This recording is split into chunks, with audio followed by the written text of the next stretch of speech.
je me demande si effectivement c'est ce gouvernement, parce que nous sommes dans une crise du fait de cette guerre qui sévit à l'Est. Et face à cette occupation, le gouvernement a été incapable de récupérer les territoires occupés. D'où on est allé vers les négociations, parce que sur le plan de guerre, il n'a pas été possible de récupérer. Alors, je crois que c'était annoncé comme cela. On a commencé par les consultations qui étaient pilotées par Eberande, le conseil spécial du président de la République en matière de sécurité. Je crois que le président de la République, sûrement qu'il n'a pas, ça donne l'impression qu'il n'a pas eu ce qu'il attendait de par ces consultations-là. Peut-être qu'il se disait avec ces consultations, tous les Congolais, comme ils sont habitués à courir derrière les opportunités pour entrer au gouvernement, ils devraient venir. Malheureusement, les personnes ou les politiques qui sont les plus représentatifs au niveau de la nation, personne n'est allé à ces consultations-là. Ça a été tout simplement comme l'union sacrée, consulter l'union sacrée. C'est d'où ces résultats ici. Parce que regardez, en ce temps de guerre, que viendrait faire Eliezer Tamboué au ministère de la Défense? Y en a-t-il le profil? Puisqu'il y a des sérieux problèmes. En a-t-il la capacité de gérer sur le plan administratif la guerre? Parce que le ministère de la Défense n'est pas dans la chaîne de commandement, mais c'est le maillon qui gère politiquement. Donc toute la politique de la nation en termes de défense.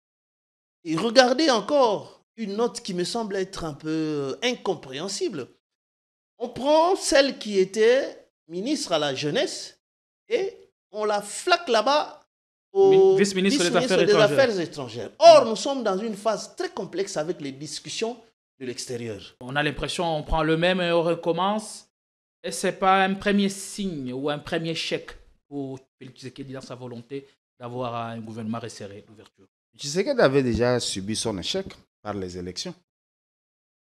Une élection qui s'est passée avec un chaos terrible, avec des machines à voter par-ci, par-là, ainsi de suite. C'était déjà un échec. On n'est plus sur cet épisode. Non, je vous dis, on a bien évolué. Excusez-moi, c'est la conséquence. Vous ne pouvez pas nous interdire d'aller en arrière pour nous permettre de comprendre. Nous leur avons dit autant de choses sur la gestion du pays. Et je crois qu'ils reviennent à la raison sans nous remercier. Un autre échec, c'est l'échec de consultation du conseil spécial. Ça démontre qu'il y a eu échec. Ça n'a pas tenu. Et lorsqu'on n'a pas ce qu'on veut, on se contente de ce qui est là. Et ce qui est là, c'est l'incompétence. Ce qui est là, c'est ce qui n'est pas de qualité. C'est ça aussi la vérité. Je vais vous en démontrer. Aujourd'hui, ces gouvernements, comme si c'était une priorité. Pour nous, ce n'était pas une priorité. Dès lors que ce pouvoir nous a démontré les limites de son efficacité. Depuis que la guerre a commencé, agression ou rébellion, mettons comme on veut, on n'a même pas repris un seul village. On nous a démontré noir sur blanc que sur le plan de force... On reprend les localités selon voilà. le moyen dont on dispose par diverses possibilités. Je ne rentre pas dans... la voie diplomatique aussi, on peut arriver à récupérer... Non, arrêtez par voie diplomatique. La voie diplomatique, c'est une voie d'intérêt. C'est une voie d'intérêt. Pour preuve, mon aîné Alé Chibalanga vient de le dire. Notre requête aux États-Unis, c'était quoi? Minerai contre sécurité. C'est pour dire quoi? Venez contre notre ennemi. Nous arrivons là, les États-Unis apprécient. Ils disent non, non, non. Vous signez avec votre ennemi. En réalité, avons-nous signé avec le Rwanda ou oui avec les États-Unis? Non, non. Arrêtez. Avec Trump. Non, on a signé avec le Rwanda. Trump devient facilitateur. Chez vous, un cadre moderne et paisible pensé pour votre bien-être. Des appartements spacieux baignés de lumière conçus pour un confort absolu. Un salon convivial, une cuisine moderne et 3 chambres élégantes pour un quotidien serein. 2 salles de bain raffinées pensées pour votre confort et votre bien-être. Sécurité 24 heures sur 24, parking privé, buanderie, internet offert et électricité garantie jour et nuit grâce à notre générateur de secours de 180 kVA. À Joa Place, fini le coupure, place au confort.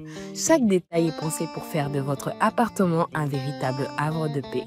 Joa Place, au numéro 7, avenue Kassai, quartier GB Ngaliema, à 3 minutes du boulevard du 30 juin, près de Mino Congo.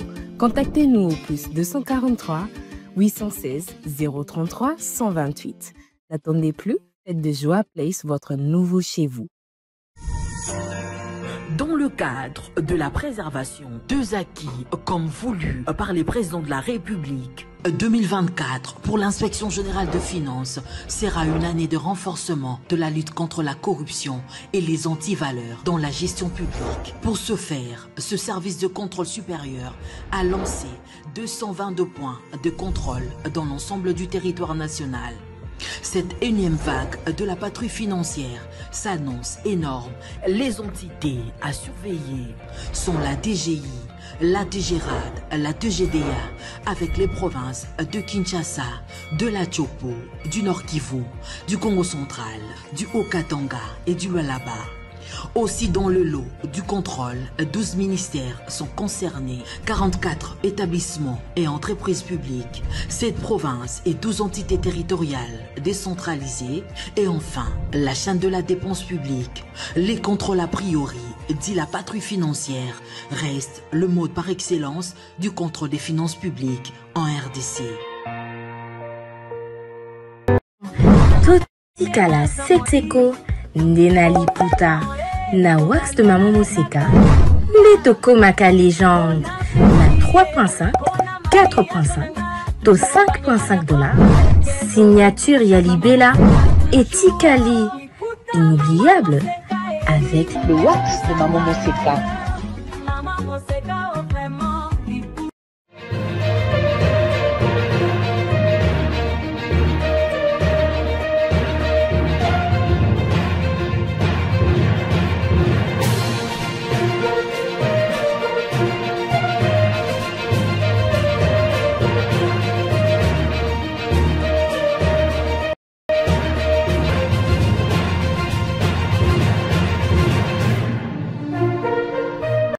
L'attente d'une équipe remaniée, une équipe resserrée d'ouverture pour refonder l'action gouvernementale était énorme et ça y est, depuis quelques heures, on assiste à un gouvernement dit d'union nationale composé de 54 membres qui vont devoir piloter l'action gouvernementale sous Souminois II.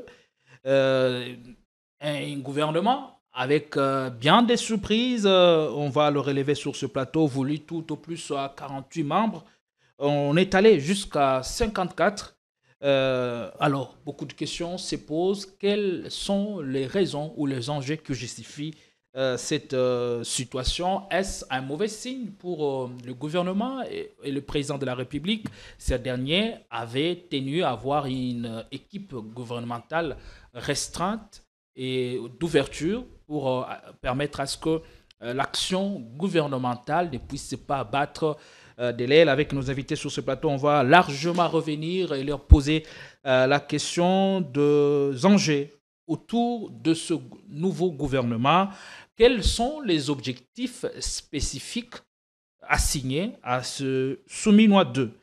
On parlera également de procès Moutamba qui se poursuit et les procès contre Joseph Kabila devant la haute cour militaire de Kinshasa. Désormais, il y a de nouveaux éléments qui s'introduisent dans le dossier contre Joseph Kabila ou dans les dossiers Kabila. On va chercher à en savoir un peu plus avec nos invités qui sont sur ce plateau. Merci de votre fidélité. Bienvenue sur votre chaîne dans Ligne Rouge. C'est le meilleur canal, le canal indispensable pour rester informé et aiguiser votre pensée critique. C'est pourquoi nous faisons le nécessaire pour vous donner le meilleur de l'info ou le meilleur de l'analyse. Avec nos invités qui sont avec nous sur ce plateau, ils ont répondu favorable à notre invitation. Je commence par saluer Maître Padou Boloninoli. Vous êtes cadre d'ensemble pour la République de Moïse Katumbi. Soyez les bienvenus. Merci. On est toujours très content d'être ici parce que nous pensons que vous restez encore dans la ligne de ce qui est indispensable pour ce pays. et nous n'hésitons pas une seule fois de venir. Je salue mon co-débatteur. Je pense que nous serons à la limite de notre ligne rouge. Oui, ligne rouge, c'est les débats incisifs, les débats d'échange, sans tomber dans la polémique, dans le colibé et d'autres considérations du genre. Dans un tel espace, il est certes difficile de tenir la roue, mais on fait le nécessaire en restant le plus objectif possible. Et c'est pour cette raison que nous vous donnons les indispensables, les gens qui ne peuvent pas aller au-delà des limites, au-delà de la ligne rouge. Allez, le vieux briscard, Henri Chimbalanga, soyez les bienvenus. Merci beaucoup, Gédéon, pour cette programmation qui est très importante au regard de la grande actualité. Il y a finalement essoufflé les citoyens congolais, mais je salue d'abord mon co-débatteur, et tous ceux-là qui auront le temps de nous suivre et nous pensons comme d'habitude pour bien réfléchir, parler nation, point n'est besoin de verser dans les pratiques qui ne riment pas avec la valeur. Et c'est déjà le cas. Quand on interpellait les amis, éviter cette histoire-là de Dialelo, ils pensaient qu'on n'avait pas raison de le dire. Mais ils sont maintenant les premiers à mentionner leur ras-le-bol. Et aujourd'hui, les faits vous donnent raison. Oui, ça nous donne raison. Donc, on doit quitter ces habitudes-là dont la République n'a rien à voir avec pour son avancement. Allez, cela est important. Mais avant d'ouvrir le débat, il y a ce constat glacial que je réalisais et cela nécessite votre éclairage, votre réponse. Également, la parole va tourner pour que Maître Padou puisse aussi émettre son point de vue. De 1885 à 1960, le Congo a fait 65 ans de colonisation. Et 60, voulais-je dire, à 2025, 65 ans de liberté. Depuis que le Congo a accédé à sa souveraineté nationale et internationale, curieux que cela puisse paraître, les 65 ans de colonisation semblent être bien meilleurs que les 65 ans de notre accession à l'indépendance. Même en termes de kilomètres de routes construites par les Belges, en termes d'infrastructures laissées par les Belges, des systèmes éducatifs, la société telle qu'elle évolue, il y a un grand fossé. Qu'est-ce qui justifie cela? Je crois que c'est un problème aussi d'abord de mentalité. La mentalité de la classe politique congolaise a trop régressé, a évolué dans le négatif. Regardez, quand le tout premier président, après notre accession à l'indépendance, c'est Joseph Kasavubu, vous allez constater que dans cette période-là, que lui a dirigé le pays, comme nos pères, nos papas revenaient, ils gardaient encore les mentalités belges. Tout le monde savait repasser, ne serait-ce que l'habit qu'il doit porter. Nos papas ne pouvaient jamais porter des habits froissés. Jamais. Ça ne se faisait pas. Même parmi les musiciens, il y a le chanteur Grand Calais. Dans son orchestre, un artiste ne peut pas venir à un concert alors que tu n'as pas repassé ta chemise. Vous voyez, donc maintenant, et puis il y avait le respect du bien commun. C'est ainsi que sous Kasavubu, on n'a pas connu, on n'a pas vent des détournements, d'enrichissement illicite. Kasavubu est mort en tant que tel. Aucun signe d'enrichissement illicite.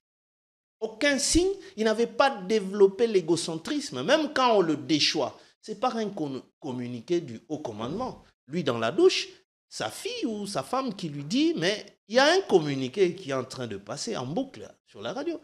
Mais vous vous apprêtez pour aller au boulot. Quel travail? Tu n'es plus président. Il écoute et il n'a rien dit. Il n'a pas bronché. Donc il se dit, bon, ce sont des choses. Je ne peux pas brûler le pays parce qu'il y a ceci. Maintenant, l'époque de Mobutu, c'est la grande époque qui nous a foutu en moule. Parce que les politiciens sont devenus nombrilistes. Voilà. Et ils ont travaillé pour eux-mêmes. Ils ont développé, quand je parle de tout cela, parce que Mobutu, c'était un système, il ne réfléchissait pas par lui-même. Il était entouré des intellectuels, des professeurs, qui ont commencé à faire de lui un homme, un super homme. Souvenez-vous, donc, pour Mobutu, il était maintenant question de ne penser que comme lui. C'est ainsi qu'il disait même que je n'ai pas besoin de l'opposition. J'ai juste besoin de la juxtaposition. Donc, venez avec vos idées ajoutées sur les miennes. Mais ne venez pas me contredire. Vous voyez, ils ont développé la gabégie, le goût d'une vie extravagante au détriment du peuple congolais. Le peuple n'a pas évolué.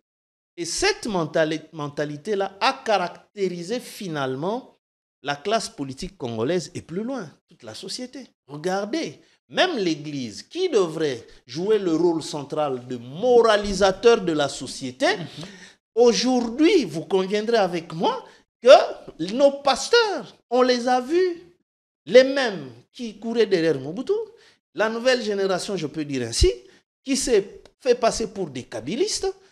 Et aujourd'hui, ce sont les mêmes bouches qui sont maintenant des Tshisekedi. Donc le problème, ce n'est pas le problème du système politique ou le système éducatif que nous avons hérité de Belges, mais c'est un problème de mutation de la société. Oui, je suis en train de toucher un peu parce qu'on n'a toujours pas tout le temps. C'est une question très large, très vaste. Mais regardez, avec la classe politique qui a donné le mauvais ton, on doit vivre en grand au détriment de la République. Et ça commence avec le maréchal Mobutu et ses amis. Ils sont en toque, ce sont des grands messieurs, tout le monde avec canne, et c'est parti comme ça. Là, on avait tout le monde, Etienne Tshisekedi et tous les autres. Et ça caractérisait ces gens-là. Quand ça combi...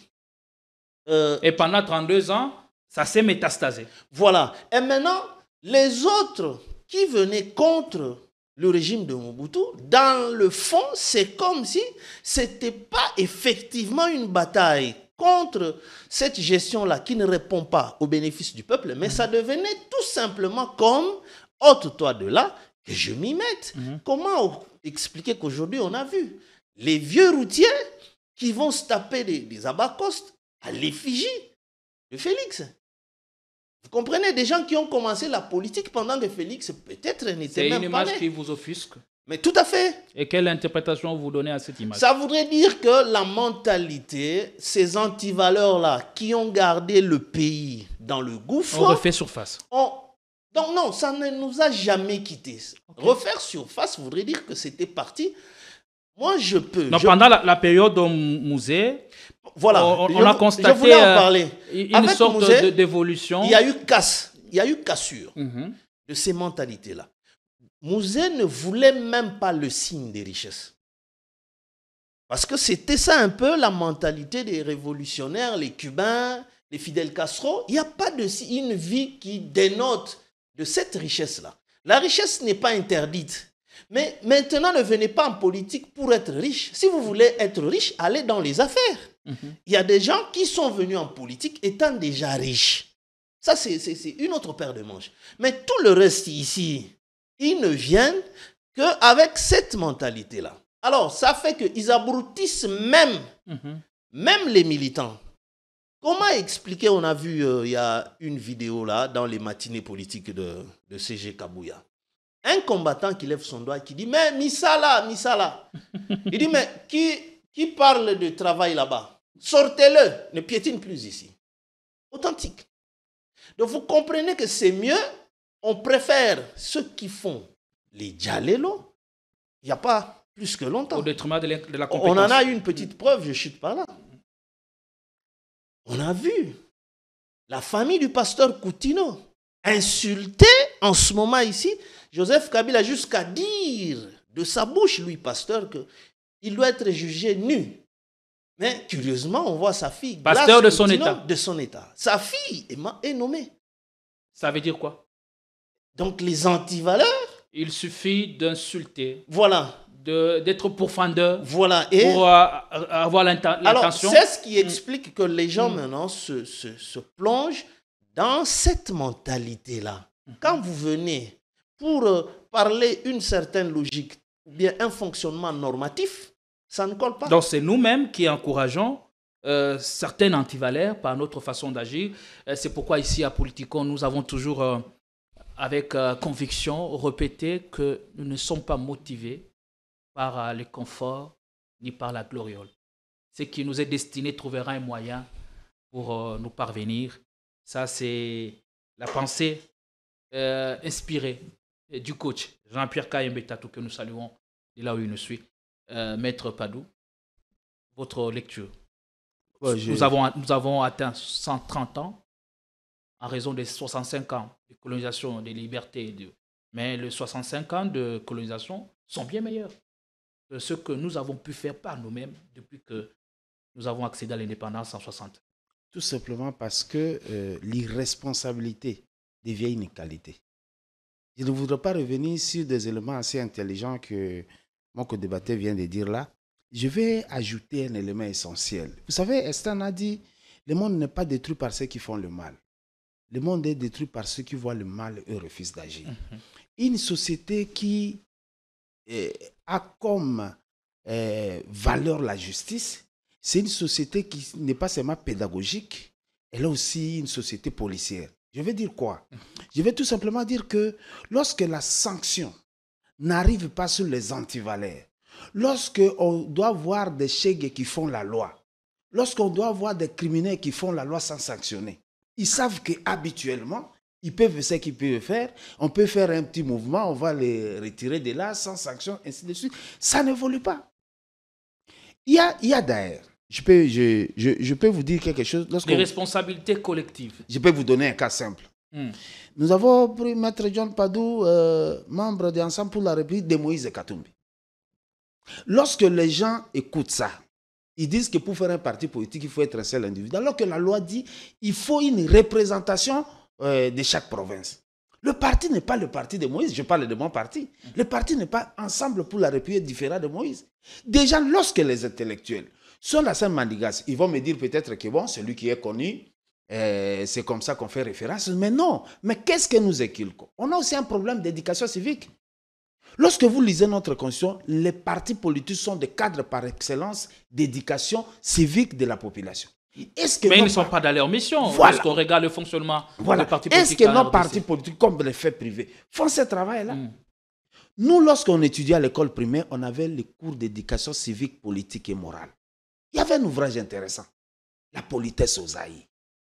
On vous dit comment il faut saluer l'aîné. Comment il faut s'habiller, comment il faut se promener sur la route. C'est un cours qui n'existe pratiquement plus. Voilà, c'est du civisme. D'ailleurs, c'est un cours qui a une faible pondération et il n'est dispensé qu'une fois la semaine. Et on donne au professeur pour avoir une charge horaire légale. Voilà. On donne à celui qui peut ou qui veut. Voilà, il y a encore un problème d'ignorance. Je prends seulement votre secteur. Il suffit de prendre son téléphone, on vous impose de suivre n'importe quoi. Aujourd'hui, est-ce qu'on peut encore être fier de notre presse? Alors, sur quelle base devions-nous construire notre société? On doit construire la société sur base d'écarter l'impunité. Les choses doivent être structurées. Qui passent par la justice. Qui passent par la justice comme élément thermomètre d'une société. Et lorsqu'on est là, mon frère vient de dire un élément important. Les séquences de ceux qui ont commencé la politique sous Kassabou, ainsi de suite, chaque leader, chaque président qui vient, on porte sa photo, ainsi de suite, on rappelle sa vision. Des fois, nous ne nous expliquons pas c'est quoi la vision. On dit la vision du chef de l'État, ainsi de suite, ça s'arrête là. Donc nous sommes un peuple déjà enclin au dialolisme. À un moment donné, on va se poser la question, comme intellectuel, est-ce que nous avons encore le sens d'un intellectuel? C'est cela. Mais il y a aussi un problème. Henri Tchimbalanga a soulevé un problème de culte, la personnalité. Comment faire pour se départir, pour se dépêtrer de cette situation honteuse? Parce que la reconstruction de ces pays ne devra pas passer par des valeurs comme celle-là? L'ignorance, il y a un problème d'ignorance, il y a un problème d'absence de qualité. Vous savez qu'aujourd'hui, il y a des gens qui veulent vous dire qu'il est kabyliste. Il ne nous a jamais défini c'est quoi le kabylisme. Donc le jour où Bonolino sera aussi, il y aura des bonolonistes.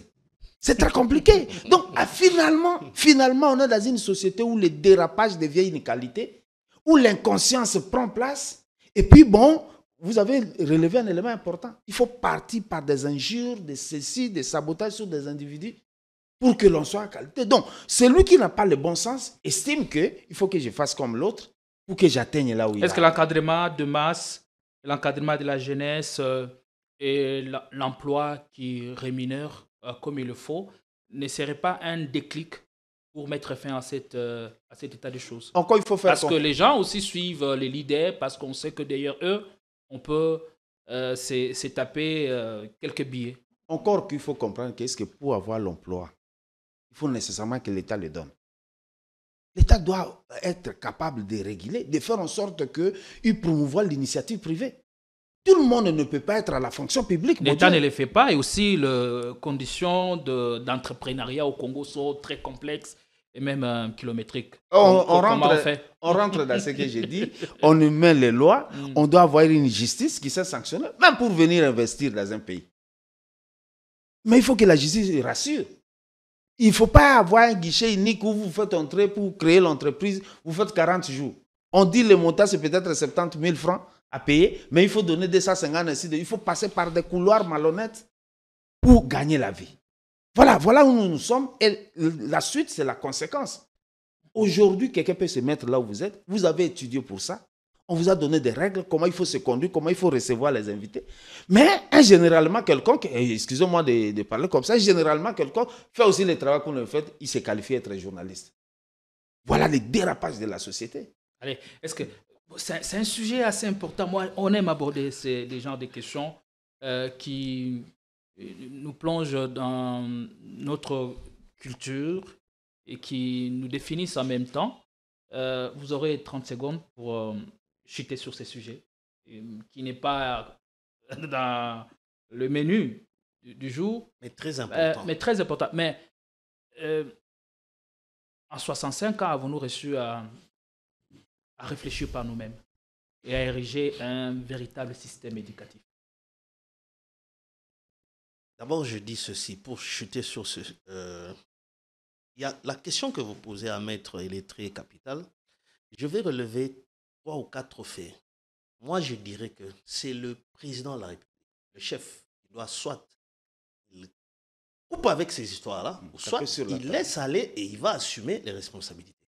Mobutu, mais après lui, on va retomber dans le même travers. Non, il y a des choses qui peuvent rester. S'il y a continuité, on garde l'élan de ce qui est positif. Généralement, on casse les acquis du prédécesseur. Sakombi, à l'époque, ministre de l'Information, il fait passer sur la RTNC le documentaire qui nous fait voir comment on a assassiné le dictateur Romain Ceausescu. Mobutu se fâche, il appelle. Mais comment tu peux faire passer un tel documentaire? Le peuple risque, les Aïrois risquent de se révolter. Sakombi, maintenant, il comprend que non, le chef a besoin du Djalelo. Il va imaginer un truc, il y avait un générique, avant les informations suivaient à la télé, c'est l'image de Mobutu qui descendait des cieux. Ça passait comme ça, un dieu.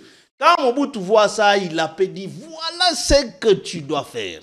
Donc, le chef... C'est-à-dire, on fait ce que veut le chef. Voilà, donc... Ou ce que le chef aime. Tout à fait. Le chef a préféré qu'on lui fasse le Djalelo. Okay. Alors, tout le monde se range, parce que c'était un chef imposant.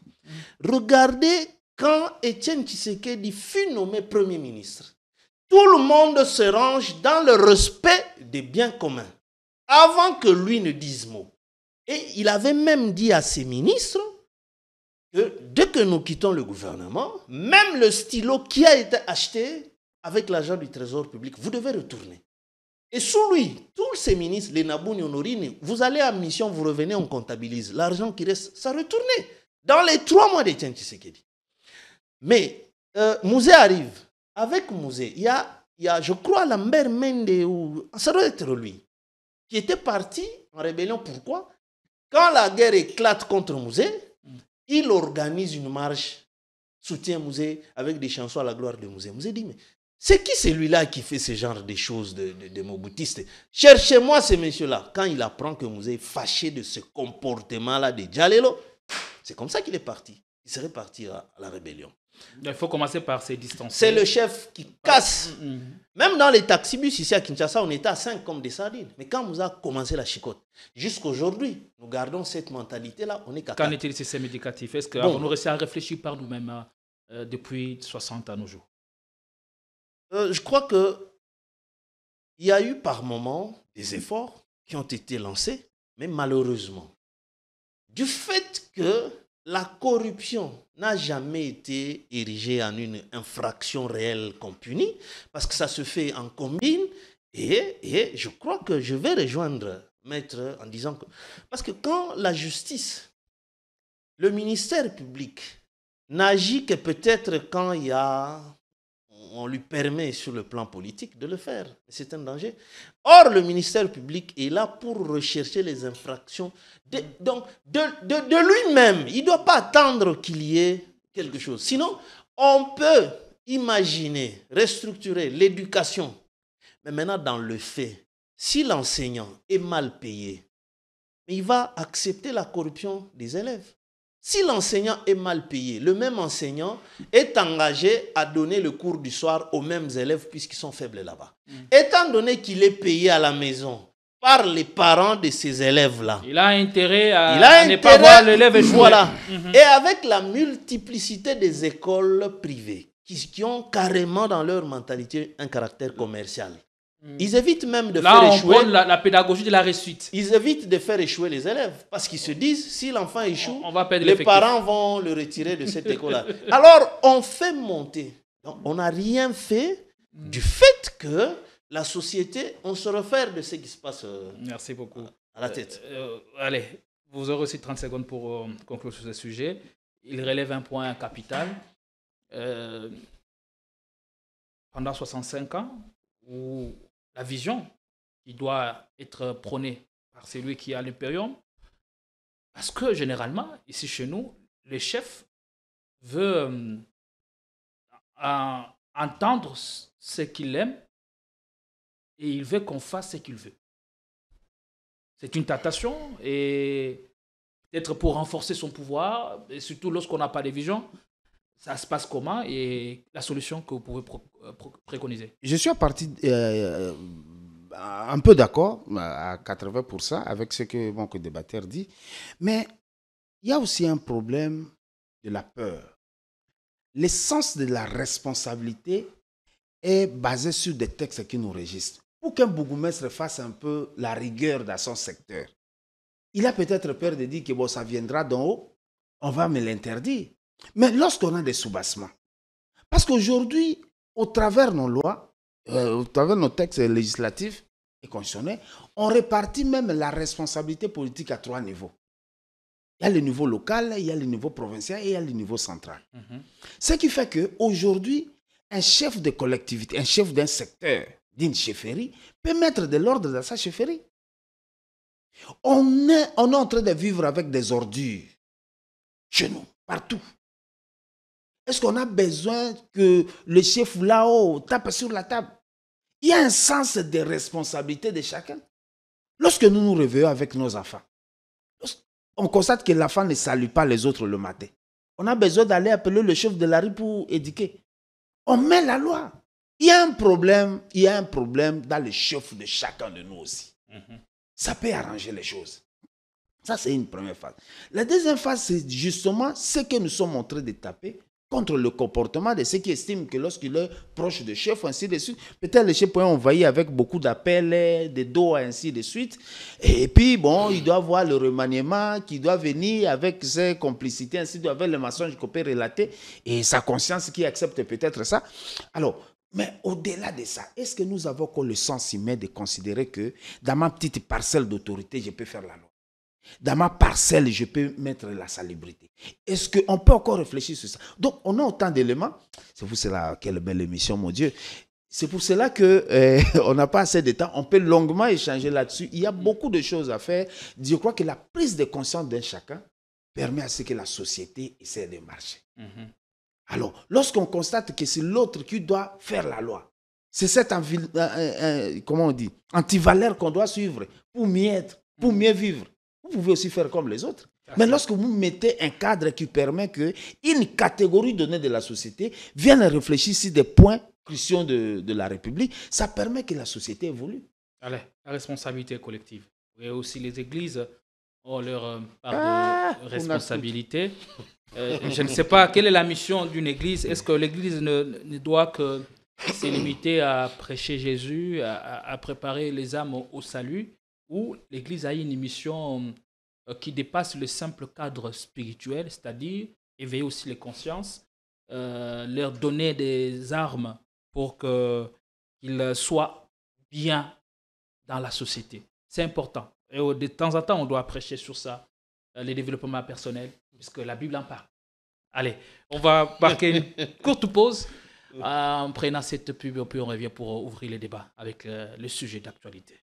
L'Union nationale est enfin connue depuis quelques heures, composée de 54 membres pour relever les défis et même répondre aux enjeux multiples que connaît la République démocratique du Congo dans l'urgence sécuritaire dans l'est du pays. On en parle sur ce plateau. Est-ce les profils qui ont été choisis?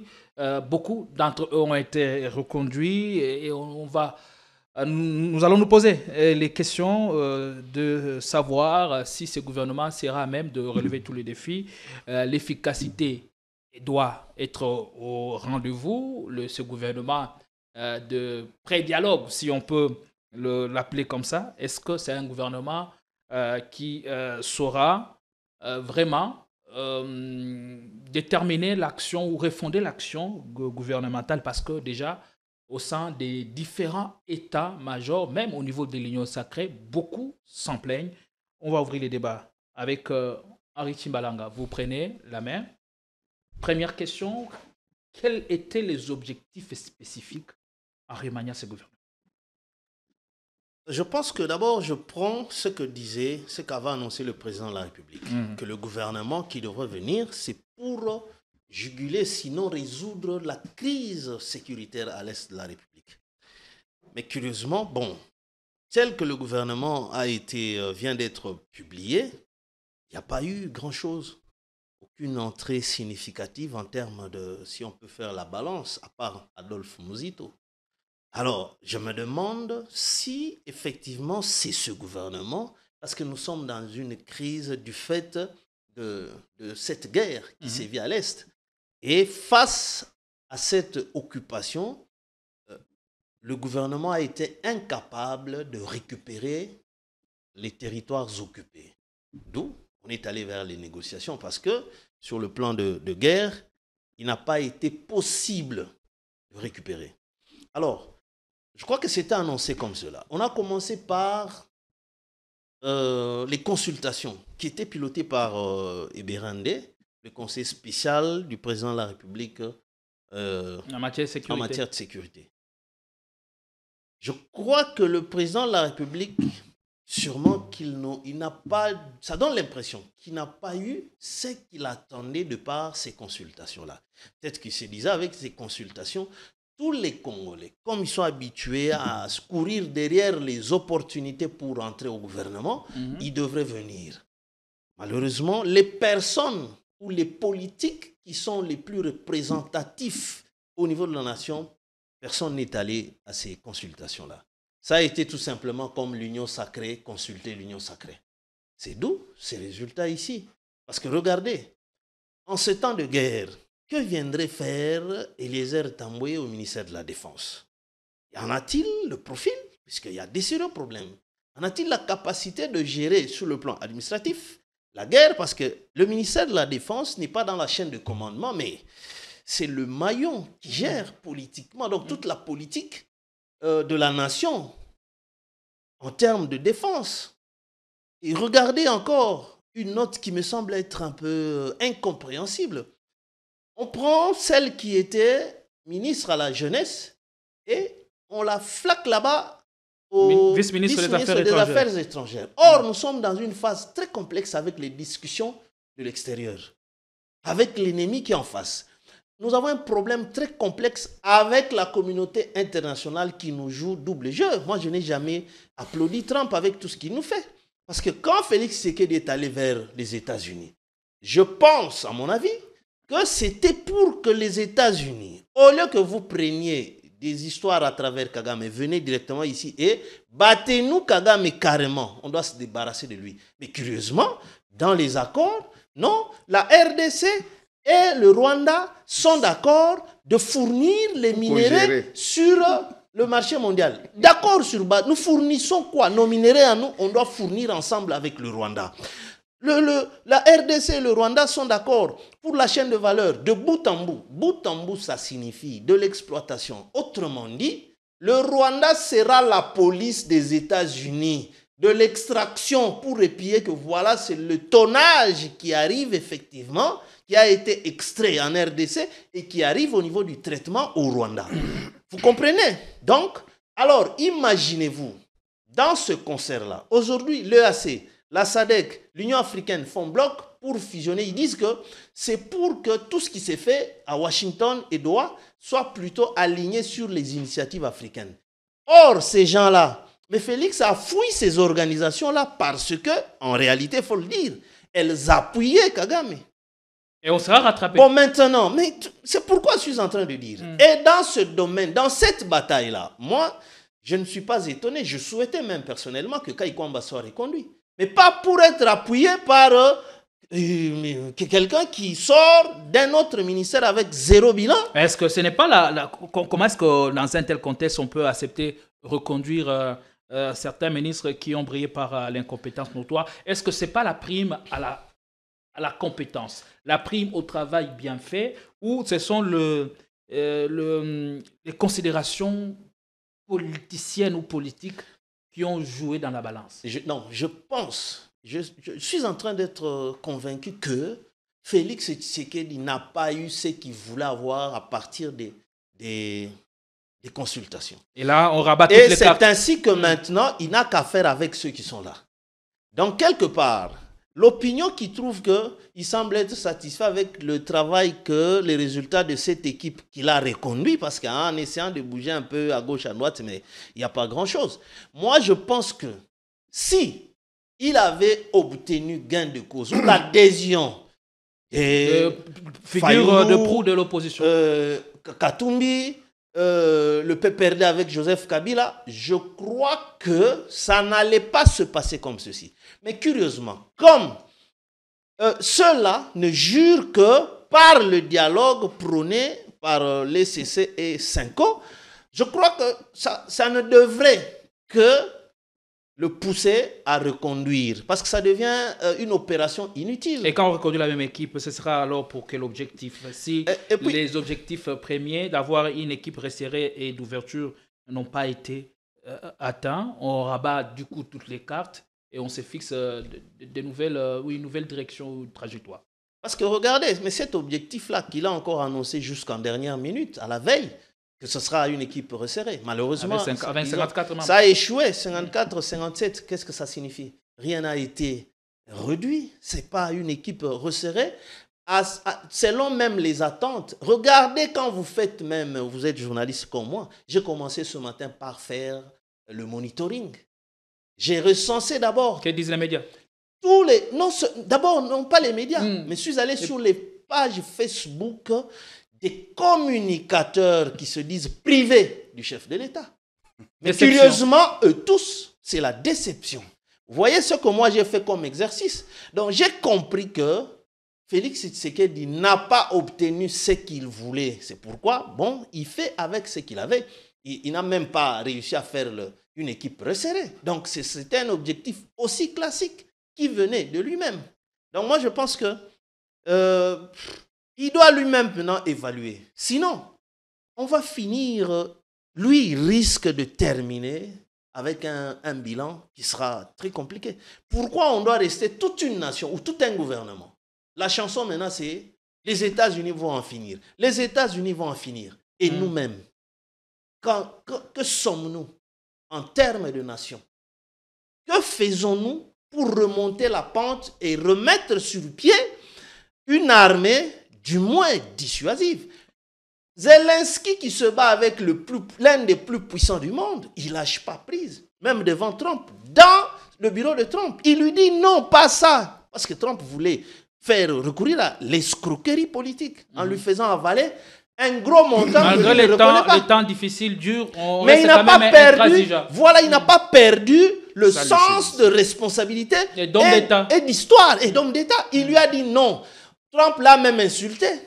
Un président sans élection, il n'a pas de costume, mais Zelensky n'a pas bronché. Et au final, Trump est revenu vers Zelensky pour dire que non, les États-Unis reprennent encore. Il avait rompu. Donc, quelque part, ce n'est pas du fait de rester maintenant en échanter que les États-Unis vont finir ça. Les États-Unis, pendant que nous-mêmes, qu'est-ce que nous faisons dans l'entretemps?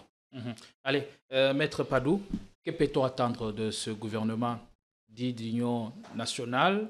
Est-ce que c'est un gouvernement qui suffirait à recréer la cohésion entre Congolais? On a l'impression qu'on prend le même et on recommence. Et ce n'est pas un premier signe ou un premier chèque pour Tshisekedi dans sa volonté d'avoir un gouvernement resserré d'ouverture? Tshisekedi avait déjà subi son échec par les élections. Une élection qui s'est passée avec un chaos terrible, avec des machines à voter par-ci, par-là, ainsi de suite. C'était déjà un échec. On n'est plus sur ces Non, je vous dis, on a bien évolué. Excusez-moi, c'est la conséquence. Vous ne pouvez pas nous interdire d'aller en arrière pour nous permettre de comprendre. Nous leur avons dit autant de choses sur la gestion du pays. Et je crois qu'ils reviennent à la raison sans nous remercier. Un autre échec, c'est l'échec de consultation du conseil spécial. Ça démontre qu'il y a eu échec. Ça n'a pas tenu. Et lorsqu'on n'a pas ce qu'on veut, on se contente de ce qui est là. Et ce qui est là, c'est l'incompétence. Ce qui est là, c'est ce qui n'est pas de qualité. C'est ça aussi la vérité. Je vais vous en démontrer. Aujourd'hui, ces gouvernements, comme si c'était une priorité. Pour nous, ce n'était pas une priorité. Dès lors que ce pouvoir nous a démontré les limites de son efficacité. Depuis que la guerre a commencé, agression ou rébellion, mettons comme on veut, on n'a même pas repris un seul village. On nous a démontré noir sur blanc que sur le plan de force... On reprend les localités selon voilà. le moyen dont on dispose par diverses possibilités. Je ne rentre pas dans... la voie diplomatique aussi, on peut arriver à récupérer ce Non, qui arrêtez par voie diplomatique. La voie diplomatique, c'est une voie d'intérêt. C'est une voie d'intérêt. Pour preuve, mon aîné Alé Chibalanga vient de le dire. Notre requête aux États-Unis, c'était quoi? Minerai contre sécurité. C'est pour dire quoi? Venez contre notre ennemi. Nous arrivons là, les États-Unis apprécient. Ils disent non, non, non. Vous signez avec votre ennemi. En réalité, avons-nous signé avec le Rwanda ou oui avec les États-Unis? Non, non. Arrêtez. Avec Trump. Non, on a signé avec le Rwanda. Trump devient facilitateur. La cogestion. Encore que mon frère vient de le démontrer noir sur blanc en français facile. Mais tout est parti de la demande à l'évacuation, à la destination. Proposée aux États-Unis, minerai contre sécurité. Comment expliquer qu'on nous ramène sur la même table pour négocier avec le Rwanda? Vous savez, la petite colère saine qu'on peut évaporer, c'est le fait qu'on soit congolais. Quelle que soit l'obédience politique, quelles que soient les tendances politiques. Parce que demain, ailleurs, on nous considère comme des inconscients. Lorsque vous rencontrez un étranger, vous dites, vous êtes d'où? Il va vous poser la question, mais qu'est-ce qui ne va pas avec vous? Donc, vous et moi, nous tous, nous sommes assimilés à ce spectacle que nous voyons. Alors, arrêtez de ne pas écouter. Parce qu'aujourd'hui, je suis dans l'opposition. J'ai un droit reconnu par les lois de la République qui me dit que je dois savoir la gestion du pays, je dois faire des critiques et proposer des solutions à sortir. La question, est-ce que le changement des individus est la solution ou la solution peut aller par le fait que les Congolais doivent se mettre, moi et mon aîné Alain, on se met, s'il y a discordance, on en parle. Non, je ne suis pas content lorsque vous portez comme ça. Je ne suis pas content quand vous êtes comme ça. On cherche une solution pour aller de l'avant. Ça ne va pas nous empêcher que chacun ait une obédience politique, chacun ait son truc. Alors, lorsque nous, à l'âge de 65 ans comme pays, c'est considéré qu'on a des arrière-parents maintenant. Il y a des arrière-parents. Comment on est incapable de chercher à trouver la solution? On va ailleurs. Il y a même de ces Congolais intellectuels, excusez-moi, en tout cas des hommes intelligents, on considère respectueux. que le Rwanda, l'Ouganda, ce sont des pays intermédiaires et en coulisses, ce sont les puissances et les multinationales qui tirent profit de ces situations. Pourquoi ne pas prendre langue avec eux, leur présenter la nouvelle vision, la gouvernance du Congo et comment tout cela peut trouver intérêt d'entente pour que la paix soit au rendez-vous au niveau de la région des Grands Lacs. Vous pensez que dans votre maison, si vous êtes ensemble, vous parlez le même langage, l'ennemi va entrer? Vous pensez vraiment que si les Congolais sont unis, comprennent l'essence de l'unité nationale, il y aura agression? Nous pensons que si aujourd'hui on n'est pas en train de faire de l'arbitraire dans un pays, ça va pousser aux autres d'y aller ailleurs. Ce n'est pas le fait qu'on doit être nécessairement membre d'un gouvernement. On doit être nécessairement membre de la majorité. Donc pour vous, vous n'attendez rien de ce gouvernement? Non, on n'attend rien. L'unique changement est qu'au niveau de la liquidation, on a mis Mouzito comme ministre des budgets. Oui. C'est pour liquider peut-être. Et que le trésorier qui est le ministre des Finances va exécuter. C'est peut-être au niveau de la liquidation. Alors, et nous savons que ce qui est trait à la liquidation et à la trésorerie, il y a une compétition de détournement. Ça devient une pratique que nous acceptons. Que nous laissons faire. Que la justice sélectionne. Voilà. C'est-à-dire qu'aujourd'hui, il ne faut rien s'attendre. Je crois que nous devons nous remettre. Il n'est pas encore tard de se ressaisir. Allez. Parce qu'aujourd'hui, ceux qui ont quitté, il y aura des indemnités de sortie. Les caisses vont saigner. Pour tout le monde, même tous ceux qui sont... Même ceux qui sont permis ou maintenus. Ils ont l'argent facile. Ils ont 6 mois calculés. Faites de simples calculs. Allez de huissier au ministre lui-même. Et parlons de figures qui ont intégré la nouvelle équipe que va coordonner toujours Judith Souminois, Luka, 54 membres avec Jean-Pierre Bemba maintenu au transport, Guy Kassongo, Guy Kabongo, que dis-je, maintenu à la défense. Depuis qu'il nous a reproduit le discours par mer, il n'a plus jamais fait d'interview ou encore prononcé un nouveau discours.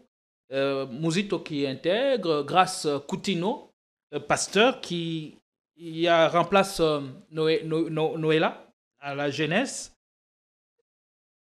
Gouvernement d'ouverture. L'ouverture, c'est avec Mouzito, avec la société civile, Floribert Anzoulouni. Et est-ce que seule une nouvelle figure qui intègre l'équipe, avec ça, on peut parler d'un gouvernement d'ouverture? Non. Moi, je pense que je maintiens cet argument-là, mon argument. Je crois que à défaut de ce que voulait Félix Tshisekedi avoir à partir des consultations, il n'y a pas eu engouement. Il n'y a eu que l'Union sacrée qui est allée là-bas.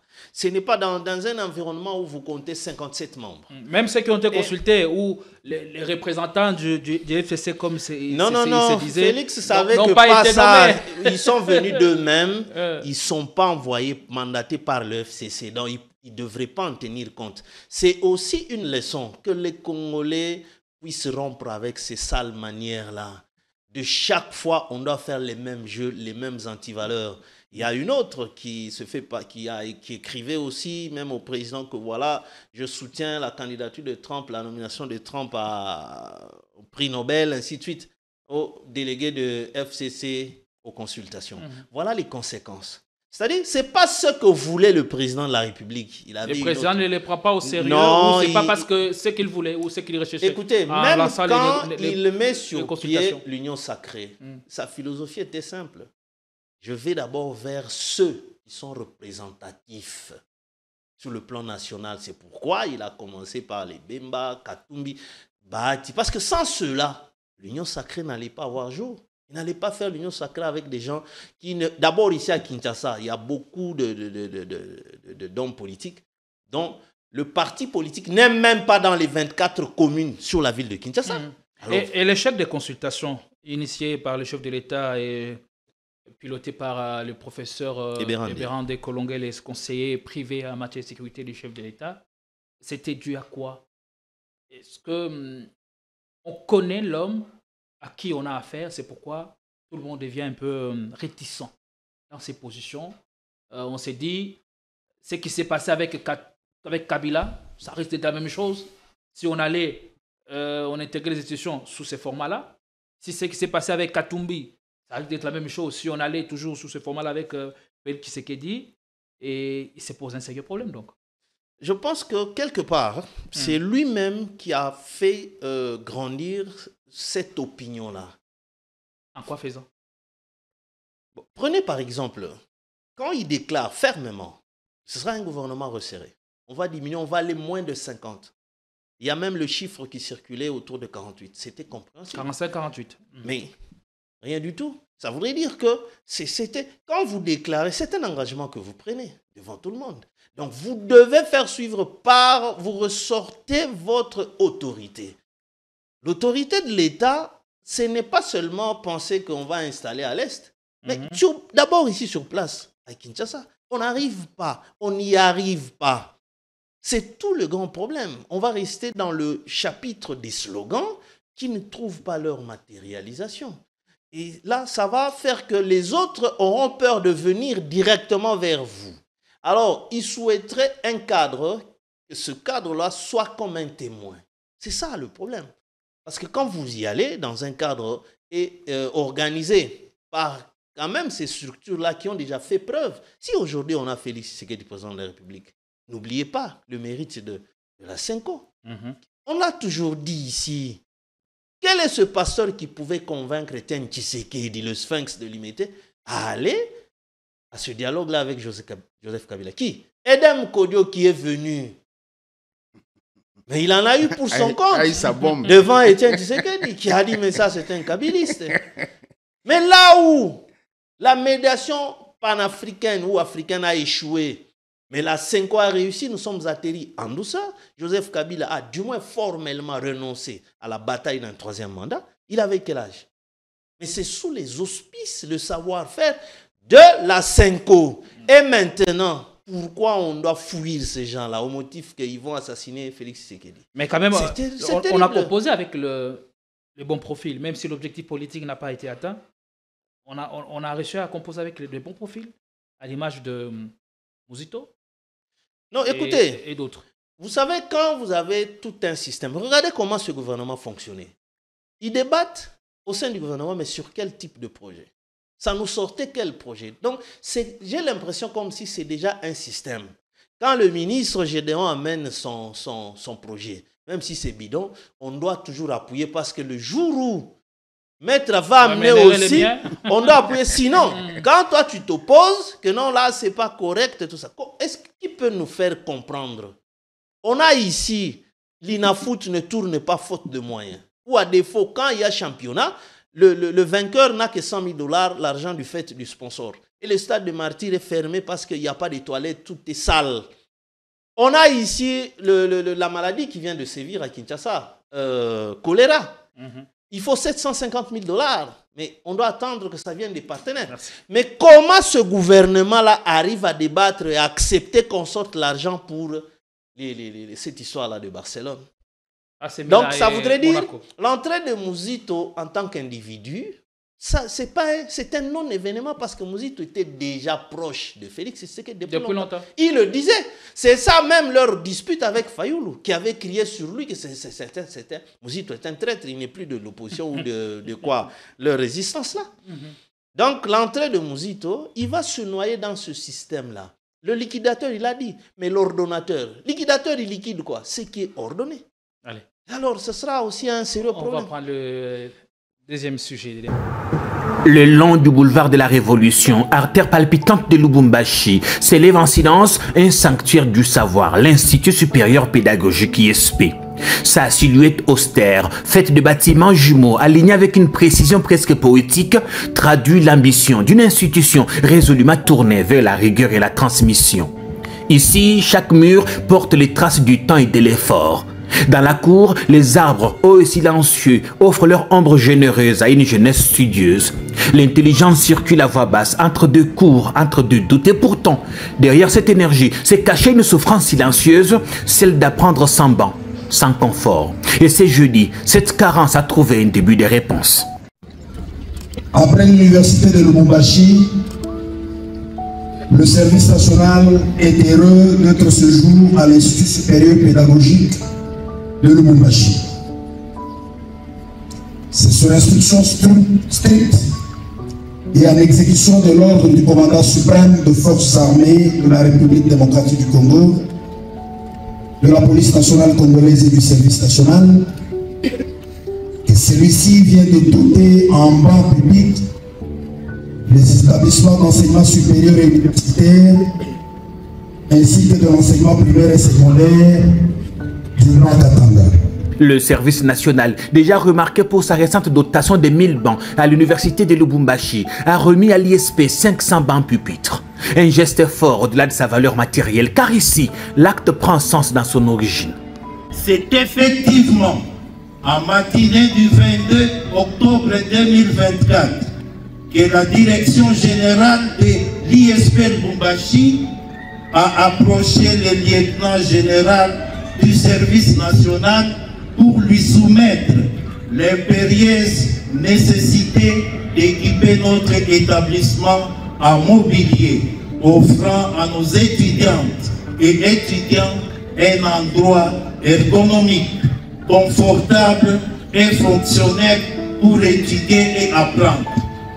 Aujourd'hui, il appelle de la noblesse de notre présence ici que la haute hiérarchie du service national a tenu ses promesses en s'inscrivant dans la continuité du programme du gouvernement tel que le prescrit la vision du chef de l'État, son Excellence Félix Antoine Tshisekedi Tshilombo. Ces bancs sont l'œuvre de jeunes autrefois marginalisés, les ex-Kuluna, désormais réinsérés, formés, valorisés. Du bois, ils ont fait surgir la fonction, de leur histoire un renouveau. C'est une symbolique puissante, ce qui était perçu comme menace sociale devient aujourd'hui un levier de soutien à l'éducation. Lorsqu'en 2020, le service national avait commencé par prendre ces jeunes pour les amener à Kanyamaka CC, une certaine opinion s'est posée la question de savoir ce que voulait le service national. Que va-t-il faire de ces jeunes qu'il ramène? À Lubumbashi, et particulièrement dans le Grand Katanga, en général, on ne s'était pas limité à se poser des questions.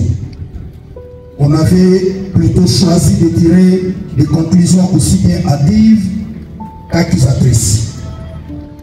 Au lieu d'aller vers le service national, certains de nos compatriotes avaient choisi les réseaux sociaux pour tirer à boulet rouge sur le service national. Que n'avons-nous pas entendu? Les chefs de travaux d'enseignement supérieur et universitaire arrêtés par le service national, les enfants dont les organes étaient arrachés pour le vendre, etc. etc. Pour les mouchoirs, les jeunes que le service national ramassait étaient conduits à la mort. Kanyamaka CC était pour eux un symbole de noir et d'un four crématoire. Heureusement, depuis bientôt 5 ans, personne ne peut montrer le moindre charnier ou gérer les dépouilles de ces jeunes.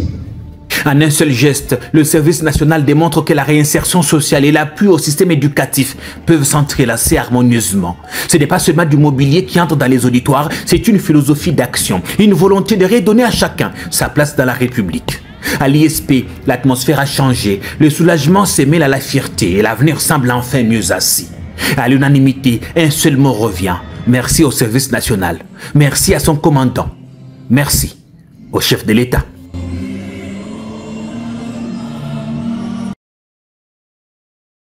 On va finir par là. Maître, vous êtes professionnel du droit et nous assistons depuis quelques jours au procès contre Joseph Kabila devant la haute cour militaire. Je voudrais avoir votre avis, votre analyse technique quant à la tenue de ce discours. J'ai dit, les avocats de la République ont balancé un document sur lequel Joseph Kabila avait apposé sa signature. Et l'un d'entre eux, Maître Richard Bondo, affirme par rire que la signature de Joseph Kabila signifie Hippolyte Kanambe. Alors, je me dis, à partir de cet instant-là, Kabila est poursuivi pour quel chef d'accusation? Je suis au regret de constater que la noblesse de l'art se perd de plus en plus dans beaucoup de secteurs dans ce pays. Même chez vous? Je dis la noblesse de l'art est en train de perdre. Je suis assermenté. Il m'est des fois interdit de dire certaines choses, mais comme politique, s'il faut mettre comme citoyen congolais, s'il faut mettre un point de vue, je suis en train de m'interroger. Si mon petit latte a pris, à quoi sert des remises d'audience, ainsi de suite, dès lors que le prévenu concerné n'est pas là? Les droits, la justice, en tout cas, la Cour est basée a comme principe accusatoire. Différemment du principe du parquet qui est inquisitorial. Accusatoire veut dire quoi? Le contradictoire est permanent. Donc, lorsque vous accusez quelqu'un d'un fait, il doit venir pour démontrer qu'il est l'auteur ou il n'est pas l'auteur. Et au cas où il ne se on n'est présenterait pas dans une participation criminelle. Je pouvais encore comprendre. Il s'agissait d'une participation criminelle. Il y a des co-accusés. À partir de, comme on a fait le cas de... ça peut passer. Même lorsque le ministère public évoque l'article. Mais de ma propre lecture, je trouve que c'est biaisé. Tous ceux qui vont développer, jusqu'à interpréter une signature, il est expert d'interprétation des signatures. Ça demande une expertise. Il faut avoir des experts. Oui, un expert assermenté en interprétation. Est-ce qu'au départ, est-il poursuivi pour ça?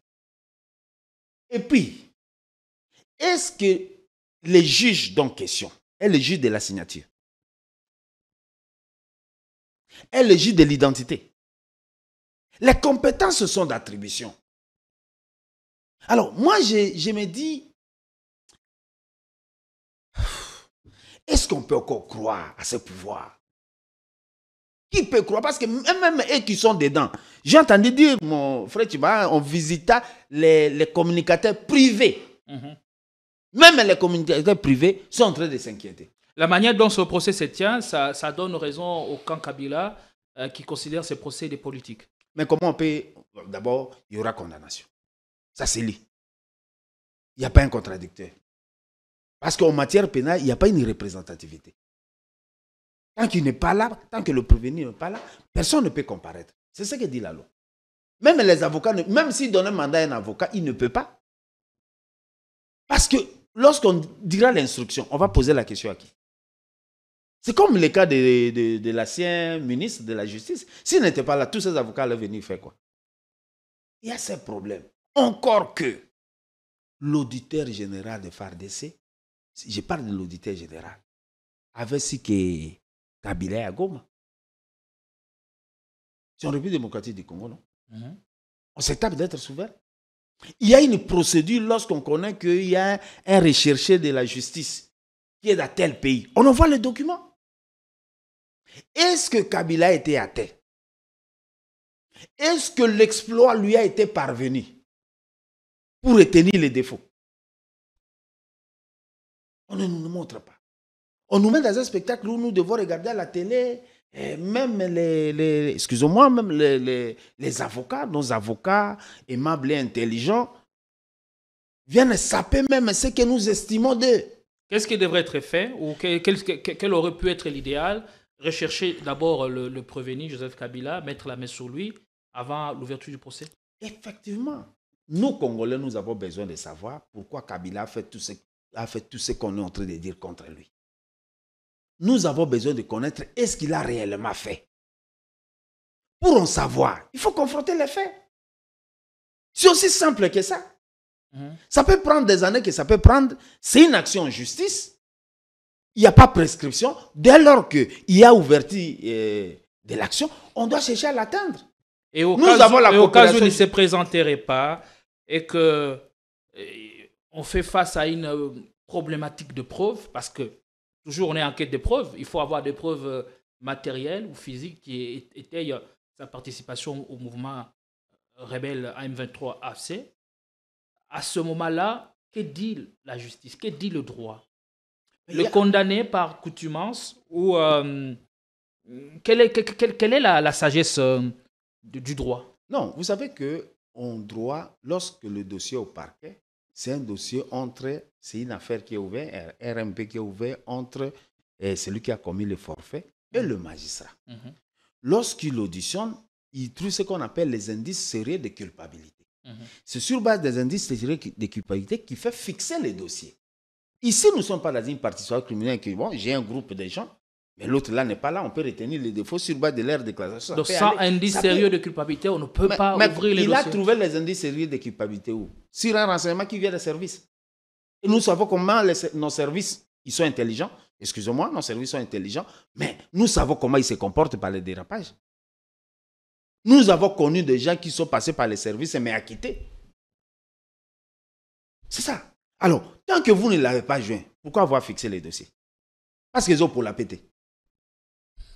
C'est ça. Bon, en fait, je suis en train de m'interroger. Je peux avoir mal compris mes leçons alors dans ces cas. Et cette célérité avec laquelle on fait les choses, qu'est-ce qu'elle révèle à vos yeux? Non, en matière pénale, tout doit être avec célérité. Ce ne sont pas en matière civile. Ces principes doivent être respectés. Okay. Oui, ça doit être respecté. Mais le problème ici est que l'argument contraire viendra d'où? C'est ça le problème. Nous sommes limités à faire ça et nous nous disons, cette précipitation de faire les choses, est-ce qu'il y a encore un danger à l'heure où nous parlons? S'il continue à être un danger, alors il faut le suivre. S'il est à Kenya, envoyer un document chez le procureur là-bas, ainsi de suite. Il y a l'Interpol qui fait ce travail-là. Pourquoi on a des services qui doivent le faire et on ne le fait pas? C'est ça notre critique. Et quelle est la perception à l'étranger, à l'international de ces procès contre Kabila? On ne sait pas, moi je n'habite pas à l'étranger malheureusement, mais je crois qu'il me pose la question, comme je vous ai dit ici, qu'est-ce qui ne va pas chez vous? La perception de l'opinion internationale au sujet de ces procès. Vous allez chuter en 1 minute et puis le procès contre Mutamba qui affiche une position, une attitude victimaire depuis l'avant-dernière audience et les témoins qui n'ont pas pu être présentés. Ça se passe plutôt bien ou mal pour Mutamba? D'abord, pour le procès contre Joseph Kabila, je dirais que Maître Bundo, que je connais bien, on a déjà eu à partager avec lui plusieurs fois sur un plateau de télévision. Dans ses prises de position, il a toujours été virulent contre Kabila. Oui, mais le problème ici, c'est que dans ce procès, je pensais qu'il devrait plutôt chercher à charger le prévenu par rapport à ce que le ministère public, qui est l'organe poursuivant, a annoncé. Mais tout de suite, selon moi, je comprends que Maître Bundo n'a pas été content d'entendre le ministère public décliner l'identité congolaise de Joseph Kabila. C'est pourquoi ils sont allés chercher des histoires au motif que dans la signature, il y a le H et le K. Le K là signifie Polyte Kanambe. En tout cas, sincèrement, il faudrait que ces avocats-là retournent les 2 800 000 $ qu'on a sortis pour rien comme ça. C'est de l'argent du trésor public. On a des problèmes je l'ai dit ici, de la maladie ici qui tue les Congolais, choléra. On a besoin de 750 000. Au lieu de sortir cet argent-là, ça nous revient à nous les Congolais, pour soigner les Congolais qui meurent de choléra. Il doit retourner cet argent-là, il n'y a pas de motif. Écoutez, vous amenez une matière qui va vous demander une logistique que vous n'avez pas. Le papier que vous exposez là, qu'est-ce qui vous prouve qu'il y a eu les mains de Joseph Kabila sur ce papier-là? Son authenticité. Pour relever les empreintes. Vous voyez? Moi, je pense que ça devient tout simplement en train d'affirmer que c'est un procès politique. Vous voyez? Donc, ça va se passer à la contumace. C'est clair qu'on va on va le condamner, peut-être pour avoir aussi une carte pour le faire du chantage. Une monnaie. Voilà, tu dois aussi d'échange. te plier, ainsi de suite. D'ailleurs, Félix Tshisekedi le disait à ses compères de l'Union sacrée, que si on va dans des négociations, on n'a rien à leur opposer. Vous y allez en faiblesse, vous allez subir. C'est lui-même qui le dit. Et c'est ça même les principes des négociations. Donc, quand vous allez dans des négociations, vous devez avoir aussi... Mais il est dit, mais on ne veut pas l'accepter dans la façon que nous posons certains actes. Mais c'est ça aussi le problème. Vous savez, dire sans faire, ça ne sert à rien. Ça ne sert à rien. Je prends juste un seul élément pour compléter ma réponse à la question que vous aviez posée. Oui. Quand Christian Lusakone lui pose la question que vous aviez promis, vous avez pris l'engagement de publier votre salaire. Et sa réponse était quoi? Ah non, je ne m'intéresse pas à ça, parce que l'argent qui me revient après mes voyages, ça me permet de faire beaucoup. Automatiquement, il détruit même l'image que nous avions qu'au retour de ces voyages, on retourne l'argent à la banque, au trésor public.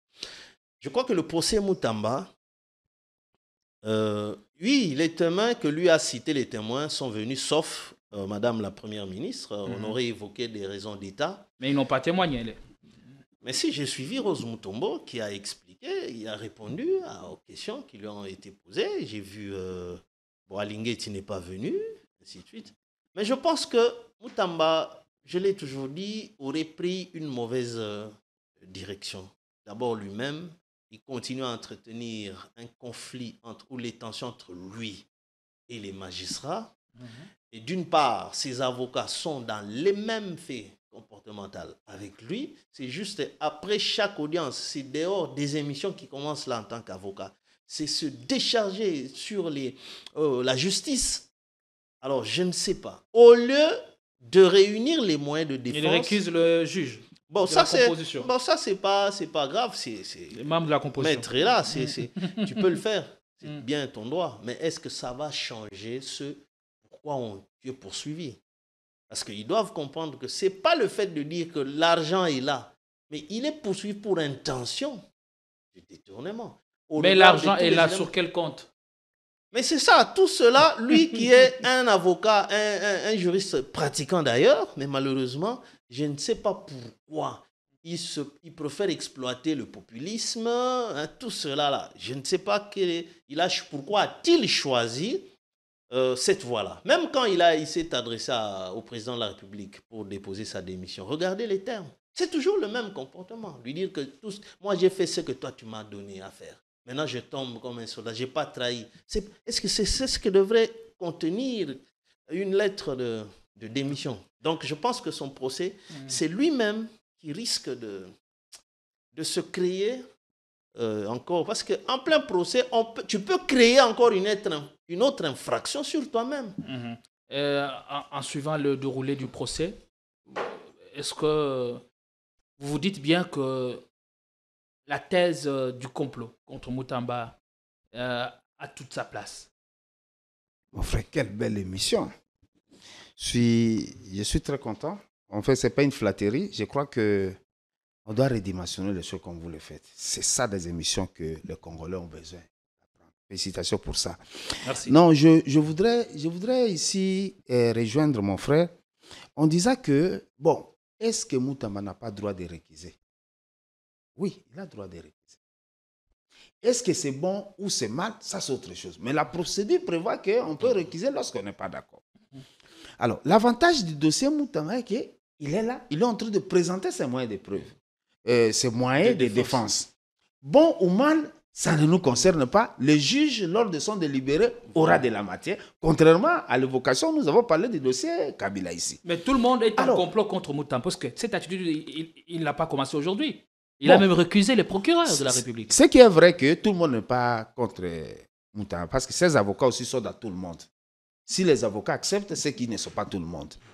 Ce qui est vrai est que, bon, il y a un peu trop de faits dans son chef. Et ce qui n'est pas bon.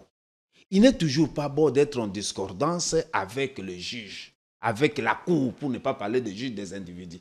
Parce que, pour preuve, le juge s'est déporté. Il a dit non, je quitte. Si c'est moi qui pose le problème, je voudrais qu'il soit à l'aise. Moi, je quitte. Ça change quoi? Parce que c'est un corps.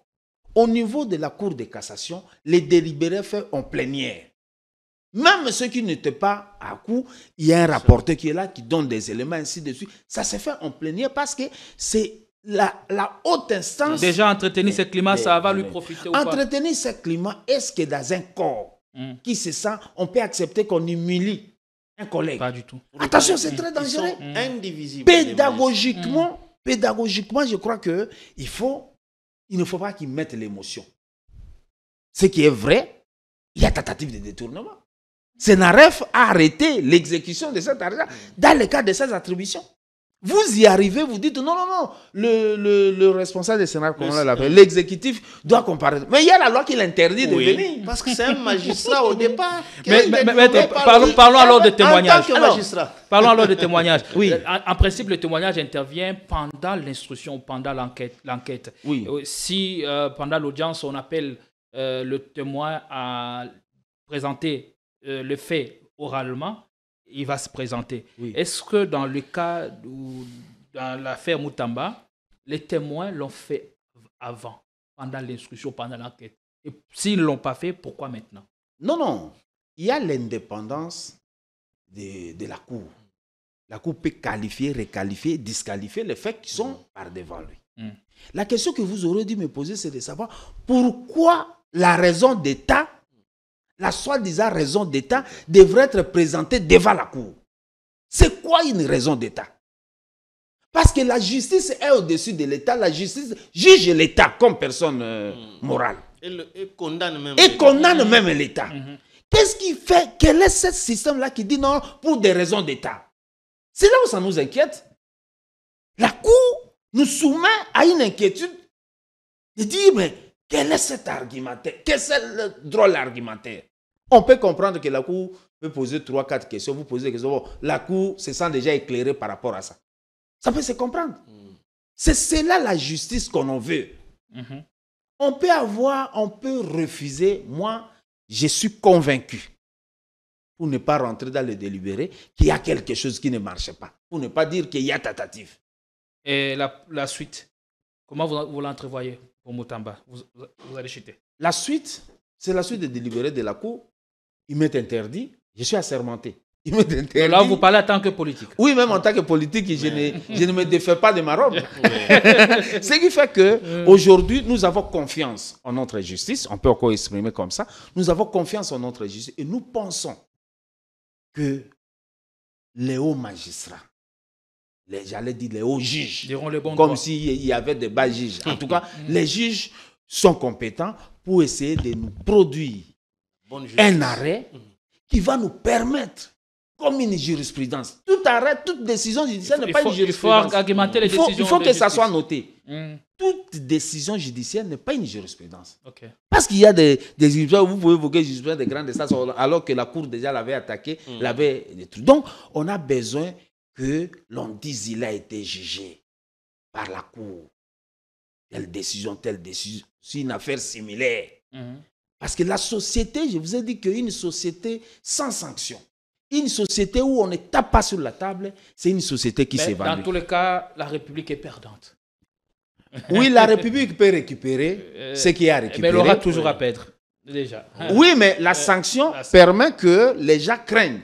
Lorsqu'on saura que lorsque vous êtes ministre et que vous touchez à quelque chose qui ne vous appartient pas, votre place ne sera pas où vous êtes, vous serez ailleurs.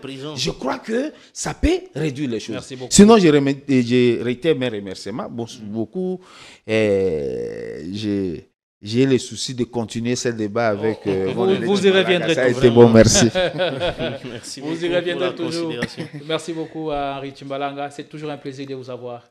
Je vous en prie. Merci à vous, Maître Padou. C'était un honneur, un plaisir pour moi de vous avoir sur ce plateau. Et comme interpellation, les procès Moutamba devraient nous servir de pédagogie, devraient être à la limite pédagogique pour qu'on n'assiste plus à de tels actes. Nous sommes arrivés à la fin et nous vous retrouvons, si Dieu ne revient pas demain ou aujourd'hui, nous vous retrouvons en début de semaine pour une nouvelle aventure sur votre chaîne. Bonsoir et bon week-end à toutes et à chacun.